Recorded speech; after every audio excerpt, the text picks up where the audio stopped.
Sean todos bienvenidos a un nuevo video del canal. El día de hoy hablaremos del periodo que popularmente se conoce como Restauración de la República y de las verdades que la Secretaría de Educación Pública siempre intenta ocultar, pero en su propia ineptitud no puede hacerlo.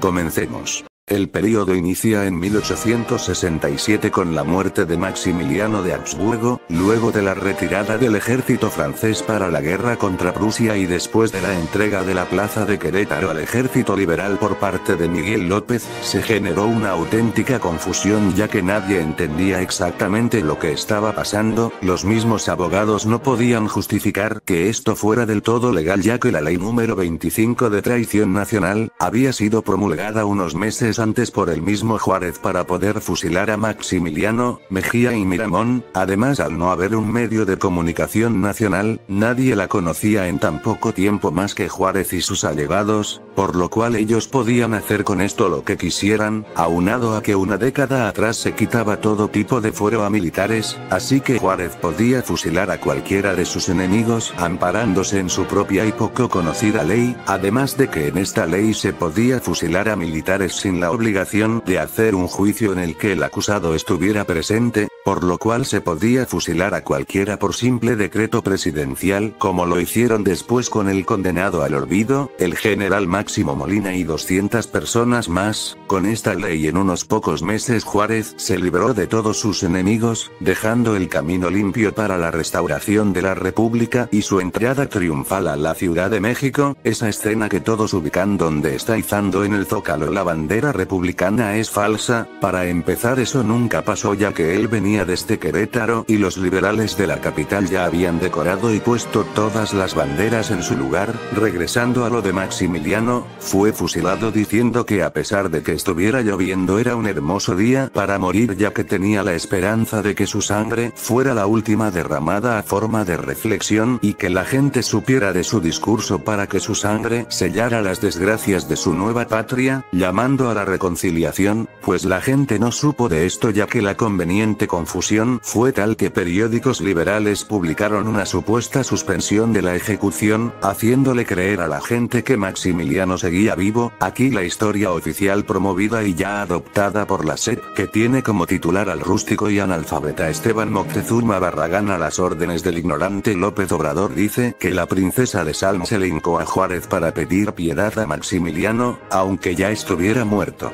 Eso es falso e infantil, ya que ni siquiera se sabe dónde sucedió eso. Algunos dicen que en el Palacio de Gobierno de San Luis Potosí, otros que en Salinas Hidalgo y algunos incluso dicen que en Zacatecas. Eso fue un rumor esparcido por José María Iglesias como propaganda política y ahora es una de las leyendas favoritas de gente sin educación básica que finge ser maestro, afiliándose a la CENTE o que vieron los documentales de los brutos pseudo historiadores Daibo y Beatriz Gutiérrez Müller.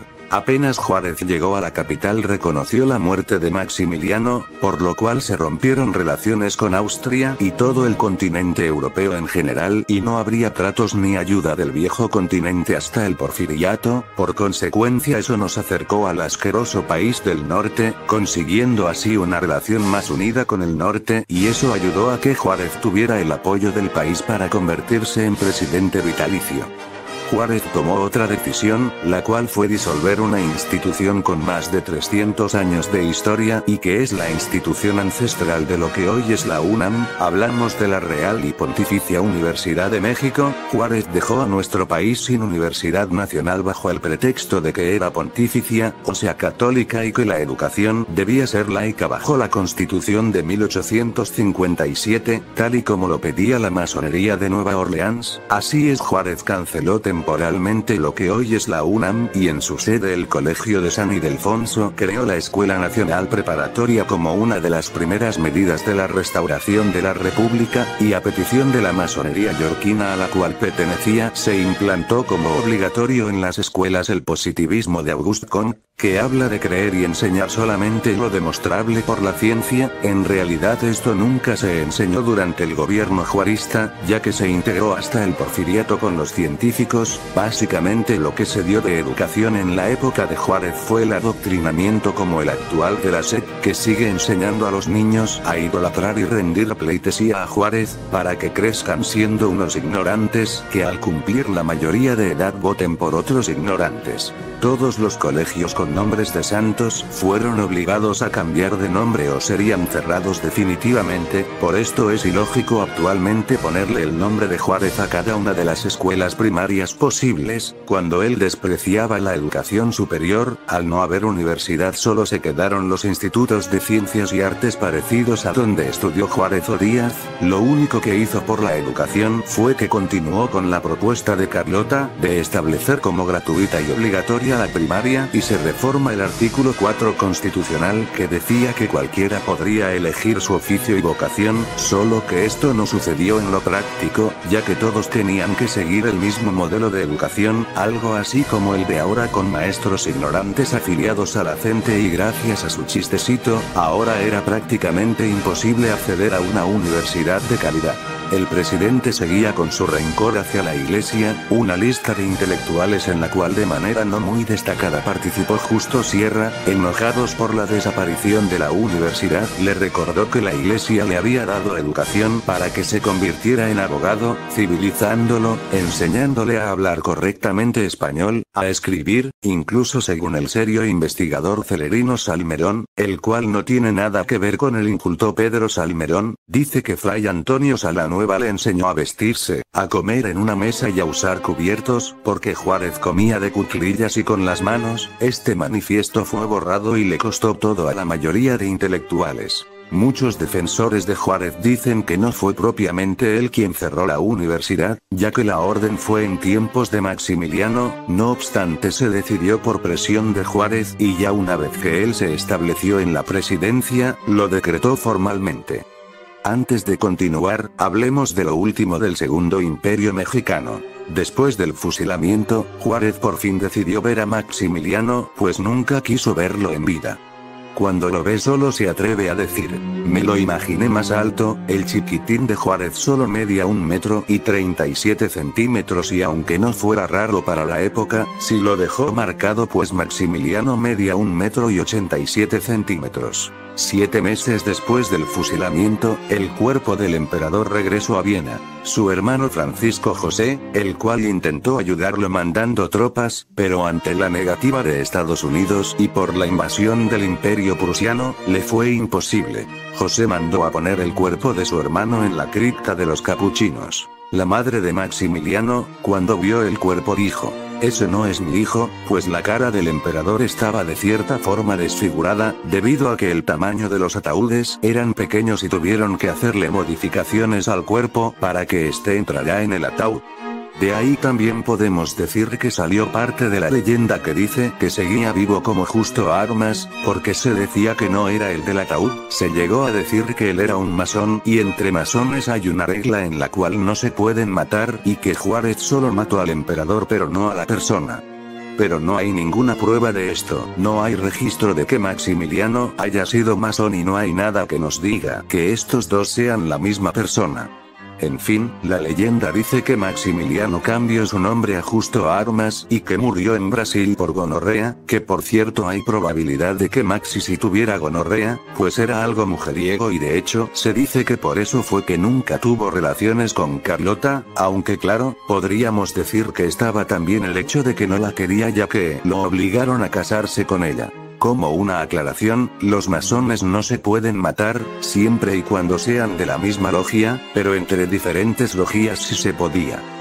Un dato curioso es que cuando Maximiliano fue atrapado, decidió entregar la espada a Mariano Escobedo y este se la entregó a Juárez. Continuando con Mejía, él tuvo un destino demasiado grotesco. Después del fusilamiento, resulta que su esposa no tenía ni un centavo y le negaron la pensión, debido a que él fue parte del ejército imperialista. Fue así como debido a la falta de dinero, a Mejía solo lo embalsamaron, le pusieron su ropa y entregaron el cadáver a la viuda. La viuda mantuvo el cuerpo sentado en su sala durante un tiempo, 3 meses para ser específico. Ya tiempo después, la noticia le llegó a Juárez, y tal vez por una pizca de compasión, decidió darle dinero para por fin darle una sepultura a Mejía en el Panteón de San Fernando. En cuanto a la viuda, también se le dio su pensión, tal vez fue una pizca de compasión, tal vez le perturbó o solo quería quedar bien. ¿Ustedes qué piensan de este acto del traidor al benemérito? Para finalizar, hablemos de Miramón. Él sí fue enterrado al poco tiempo. Lo feo de esto fue que su esposa le sacó el corazón al cuerpo, lo mantuvo en un frasco y le ponía una vela. Ella decía que había tenido un gran corazón y que la había amado tanto que no quería separarse de él. Tiempo después un sacerdote le dijo que ya debía dejarlo ir con Dios y así su corazón fue inhumado. Pero ahí no acabó la historia. Tiempo después, por culpa de Juárez, el cadáver de Miramón fue movido a otro panteón. Más adelante ya verán por qué. Continuando con el gobierno de Juárez, hubo una nueva modificación a la bandera, en la cual se extendieron las alas del águila, dando ese toque de libertad. También se removió el himno nacional del imperio, y México solo tuvo como himno la marcha Zaragoza compuesta por Ancieto Ortega, la cual le había encantado a Juárez y fue por eso que la utilizó de himno. Juárez decidió colgarse un proyecto de Maximiliano, la primera línea ferroviaria de nuestro país de Ciudad de México a Veracruz. El imperio prácticamente la había terminado, pero Juárez le ajustó detalles y se pirateó el proyecto. Nombró benemérito de la patria al traidor de la época santanista Gómez Farías, y lo asumió como guía moral de la República por haber hecho la primera reforma.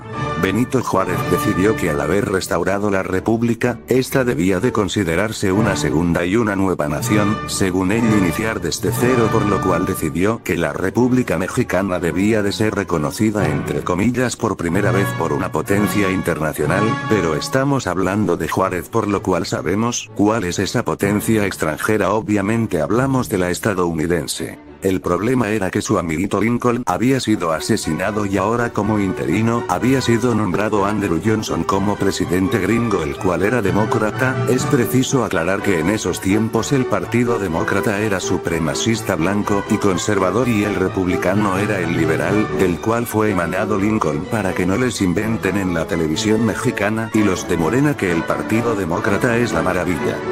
Para beneficio de Juárez, Johnson solo era interino y habría elecciones, así que Juárez, el gran amante de la legalidad, nótese el sarcasmo, salió de manera ilegal hacia Estados Unidos. Fue ilegal ya que según la Constitución de 1857, el presidente no podía salir del territorio nacional sin autorización del Congreso. No le importó mucho y fue para hacerle propaganda a su liberal y muy borracho amigo yanqui, el general Ulysses S. Grant, que ya lo había apoyado sin ser del todo presidente cuando Juárez estaba escondido en Paso del Norte.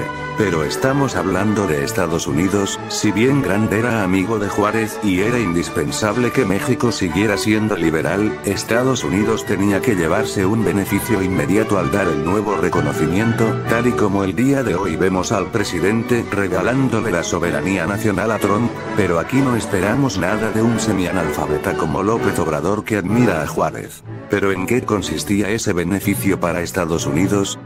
Pues verán, el mal llamado benemérito tiempo atrás había justificado en gran parte una guerra de 3 años, diciendo que en una considerable medida inició por la desamortización de los bienes de la Iglesia, justificando que ahora los recursos podrían ser para el pueblo. Pues esto nunca pasó, ya que con la acción que se tomaría nuevamente se traicionaría a México. Como una nueva medida de la República restaurada, la petición gringa que Juárez obedeció fue que se desapareciera el Instituto del Comerciante y el Industrial Mexicano, el cual buscaba apoyar la economía nacional, y se creó un instituto sustituto, solo que este para la aristocracia extranjera, específicamente yanqui, afectando a los mexicanos quienes dependían del antiguo instituto. Debemos señalar que el resultado fue más catastrófico aún de lo que se esperaba, ya que el antiguo instituto cobraba un 5% de interés anual en cada crédito. En la época del imperio, el dinero de ese interés se destinaba a las escuelas públicas y a a los hospitales como el de San Lázaro, que terminó siendo un matadero de cerdos. Ese lugar aún está en pie y es el inicio de la colonia, fue un convento y ahí guardó Hernán Cortés los bergantines con los que sitió Tenochtitlán, pero Juárez no quiso rescatarlo por ser un hospital religioso. Para que vean quién realmente era Juárez, algo más es que con estos beneficios a extranjeros se crearon las compañías anteriores a las polémicas deslindadoras, que la brutal SEP prefiere culpar del problema a Porfirio Díaz, porque en su gobierno florecieron y la desigualdad que dejó Juárez pudo verse. El viaje fue muy criticado por la prensa internacional, ya que tiempo atrás Margarita Maza había ido de viaje a Nueva York y literalmente junto con sus hijos se estaban muriendo de hambre y ahora llegó llena de costosas joyas, como ya es costumbre en estos gobiernos actuales. Mientras tanto en México se había quedado como encargado de la entre comillas nueva República Lerdo de Tejada, que según el propio Alejandro Rosas no es ninguna teoría de la conspiración, que Lerdo estaba muy entretenido en instaurar como idioma oficial el inglés en México, perdiendo la nación su identidad, solo que en esta ocasión la ignorancia salvaría al país, ya que no era posible. En algunos estados la mayoría de las personas ni sabían español, menos podrían aprender inglés. Al llegar Juárez a México estaba muy creído por haber obtenido su nuevo reconocimiento a espaldas de los mexicanos y decidió ser muy drástico con las nuevas y radicales medidas. La primera fue que, fiel a la costumbre juarista, diciendo que el pueblo se lo demandaba, se saltó la división de poderes, pues en esa época el presidente podía ser destituido por el Congreso, como ya había pasado antes, y si la Suprema Corte de Justicia de la Nación validaba la sesión, el presidente sería oficialmente cesado de labores, pues ahora Juárez anuló esta facultad del Congreso, ya que estaba muy paranoico después de todo lo que había pasado y decía que el Congreso podía conspirar contra él. Obviamente no fue igual de estricto con la Suprema Corte, ya que ahí estaba su supuesto amigo Lerdo de Tejada y no lo veía necesario. Una decisión más que costó la soberanía es que, a forma de reiniciar la restauración de la República, comienza el proceso más grande de desmilitarización en la historia de nuestro país, esto por el miedo que le tenía al ejército regular desde la Guerra de Reforma, pensando que en cualquier momento podrían darle un golpe de estado, además de que tenía motivos electorales para hacer lo que veremos más adelante. La siguiente medida fue que, al no haber dinero por decreto presidencial, el país, principalmente hablándole al ejército, que ya no podría gastar prácticamente en nada, este proceso se le conoció como austeridad republicana, pero no es exactamente como en la política actual lo narran los fatuos de la izquierda. Si bien Juárez había sido austero por necesidad, cuando estaba en su carruaje con los zapatos rotos, al restablecerse en la presidencia no lo fue en lo más mínimo. Les decimos por qué, pues Juárez ya estaba cumpliendo una década en el poder y la Constitución de 1857, que él había promulgado supuestamente para, con una serie de reformas, quitar los privilegios que otorgaba la de 1824, decidieron dejar en la nueva Constitución el mismo salario de la antigua, que sería para el presidente una cantidad de 30,000 pesos anuales, por lo cual Juárez en un día exigió 300,000 pesos como paga por sus 10 años de presidencia. Juárez siempre defendió esta medida junto con Iglesias, diciendo que si los funcionarios públicos tenían esos sueldos tan altos ya no robarían. No había una manera física de poder pagarle esa cantidad en tan poco tiempo, además que se le recordó que ya había cobrado una parte en 1862 y que se le adelantó algo de dinero cuando él había estado en Saltillo, además de enviar otra parte del pago a Margarita. De todas formas, resultó que a la muerte de Juárez había dejado en su testamento unos documentos que acreditaban que la Tesorería Nacional le debía. Según Juárez, la nación seguía en deuda con él, además de comprar acciones en minas y varias propiedades del centro. Pero, ¿cuánto eran 30,000 pesos en esa época? Pues ha ocurrido en todos estos años una mega inflación, así que en realidad la mejor forma de dar un aproximado es ver cómo ganaba alguien más en la época, pues les diremos que una maestra de educación básica no ganaba más de 600 pesos al año, o sea, en un año Juárez ganaba 50 veces lo que ganaba una profesora. Esto no lo estamos inventando nosotros, pueden revisarlo en el Archivo Público de Notarías de la Nación, está en línea completamente gratuito.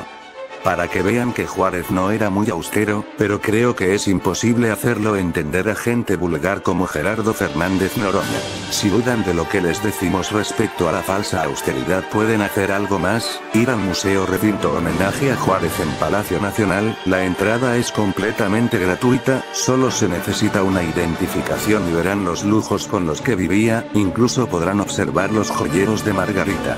Pero bueno, continuemos. Este proyecto de austeridad y las riendas de la economía se le encargó a Matías Romero, quien es un personaje polémico ya que tuvo aciertos y errores, ya que gracias a él se recuperaron algo de las relaciones económicas con Francia que se habían perdido con el fusilamiento de Maximiliano, y con Matías Romero se acordó que podría haber asentamientos franceses en Orizaba, aunque fue con Porfirio Díaz que se recuperó la industria y floreció en esta región del país. Romero decidió invertir en la agricultura de Chiapas entre muchas otras cosas, sin embargo no se salva de tener una parte oscura, ya que propuso que para sanar las finanzas públicas se podía hipotecar algunos estados del norte como la península de Baja California. Con hipotecar sabemos que eso sería darle el territorio a Estados Unidos, habría sido incluso peor que con Texas ya que se les habría dado un buen pretexto. Pero extrañamente aquí le salió lo patriota a Juárez y dijo que no. Muy probablemente para no quedar mal en las elecciones, no obstante la historia oficial lo ha tratado bastante bien, hasta tuvo su billete, aunque no tanto como al propio Juárez. Una medida extra fue que se reformó la ley de tierras comunales, que anteriormente, o sea en tiempos del Segundo Imperio, permitía que una comunidad indígena comprara un terreno federal para poder vivir ahí, algo así como lo que hoy llaman comunidades autónomas. Pues Juárez decidió prohibir esto y se le olvidó que en su infancia solo hablaba zapoteca y que seguía siendo un indígena. A las comunidades que habían comprado terrenos se les expropió y fueron desplazados a territorios especiales tal y como lo hacía Estados Unidos. Y después de una década expide la ley de libertad de culto, diciendo que cualquier religión sería permitida y ninguna tendría mayor peso en el Estado que otra. Es la ley con la que todos lo reconocen, sin embargo eso no acabaría ahí ya que la famosa separación Iglesia-Estado se rompió y Juárez creó algo parecido a la Iglesia Cismática Mexicana, aunque se recuerda más porque años después Calles copió la idea y fue una de las causas de la Guerra Cristera. En esta iglesia de Juárez, se establecía una copia al modelo protestante y una separación de Roma, además de que la máxima autoridad sería laica. Así es, aunque suene contradictorio, la máxima autoridad religiosa sería laica y sería nada más y nada menos que el presidente del Ejecutivo, o sea Juárez. En todo el país la gente, en su mayoría católica, se lo tomaron como un insulto y una burla, y surgió una rebelión conservadora completamente olvidada en 31 entidades del país, pero no en Tamaulipas por la cantidad de muertos que dejó y que la historia oficial borró. El general Calleja se rebeló en la región y esto fue sofocado. Existe una versión, aunque no se sabe mucho de esto, de que Juárez pidió dinero a Estados Unidos para construir cárceles, que más que otra cosa serían una especie de campos de concentración para cualquier conservador, aunque realmente esto se parecería más a un gulag soviético ya que sería de adoctrinamiento con castigos físicos, aunque ustedes tienen la última palabra, ya que nada está confirmado. Aquí no es la SEP y se les invita a pensar. Una cosa más es que Juárez no reclamó la hoy Isla Clipperton, en ese entonces Isla de la Pasión, que antes de la intervención francesa le pertenecía a México, pero Juárez ya decidió no hablar del tema porque Estados Unidos también se interesó en el lugar. El gobierno juarista hartó a la gente porque ya estaba tomando rasgos monárquicos. Por ejemplo, algo que sucedió es que Juárez tenía en una bodega unos camiones antiguos que habían sido capturados al ejército conservador durante la ya distante Guerra de Reforma, pues Juárez propuso fundirlos y hacer una estatua con el metal en su honor. Por más que desprecies una historia, no puedes destruirla y modificarla a tu gusto. Sus defensores argumentan que lo dijo en forma de broma, pero muchos años después el capricho se le cumplió y ahora la estatua está en el patio Mariano de Palacio Nacional. La verdad es que la restauración de la República como episodio histórico fue muy noble con Juárez, ya que si no hubiera acontecido esto y sus reformas liberales, quizás solo se le recordaría como un Plutarco Elías Calles. Regresando a 1867, los mismos liberales ya no veían bien a Juárez ya que nunca había participado en elecciones democráticas para ningún cargo y llevaba 10 años como presidente interino, argumentando que no podía hacer elecciones porque no había la estabilidad y que el pueblo estaba feliz con él. Pues se abre a unas elecciones donde muy poca gente podría participar y él resultaría el ganador. En 1871 Juárez ya no tiene pretexto porque Otto von Bismarck, que le había ganado la guerra a Napoleón III, unifica Prusia y otros estados germánicos bajo el nombre de Alemania, debilitando a Francia aún más, por lo cual ya no puede haber una nueva invasión a México. Ya no había pretexto alguno para no hacer elecciones nacionales. Varios querían ser el presidente. Porfirio Díaz se había postulado para presidente en la anterior ocasión contra Juárez. Incluso su amigo Lerdo se aprovechó de cuando se murió la esposa de Juárez para decirle: mejor no te reelijas, dedícate a calmar tu dolor en paz, todo para que él tuviera oportunidad de ser presidente. Juárez compitió contra el general Porfirio Díaz y Sebastián Lerdo de Tejada. Juárez volvió a ganar con solo 10.000 votos y Díaz reclamó un fraude, el cual parece que sí ocurrió. Verán, las elecciones las organiza un organismo supuestamente autónomo. Tiempo atrás, incluyendo el porfiriato, las organizaba Secretaría de Gobernación, pero con Juárez las organizó él personalmente.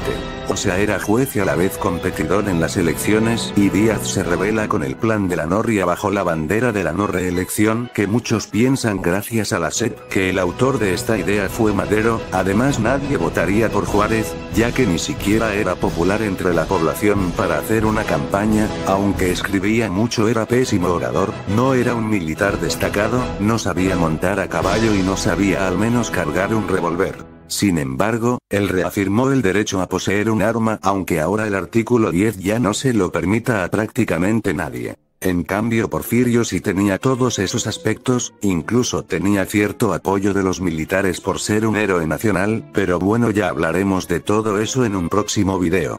En fin, Juárez casi ganaba la batalla cuando en 1872 muere de una angina de pecho entre gritos de dolor. Murió en su cama en Palacio Nacional y sigo sin comprender, ¿para qué guardar una cama de un señor por respeto, si él nunca respetó nada?